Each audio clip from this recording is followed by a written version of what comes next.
పిలిచి సీత మనసు గెలిచి కనులు కనులు కలిపి ప్రేమ మనసులొలికి పూలవాన కురిసి నింగి నేల మురిసి ఊరు వాడ తరలి ఉత్సవాలు జరిపి సీతమ్మ సిగ్గుతో రామయ్య ప్రేమతో సీతమ్మ గుండెలో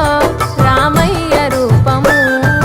నిండు నూరేళ్ళు వర్ధిల్లాలని జనసంద్రం ఏడు జన్మాలు ఏకమవ్వాలని కలకాలం ఈ ఇద్దరు ఎల్లప్పుడు ఉండాలి సంతోషం కళ్యాణం కమనీయం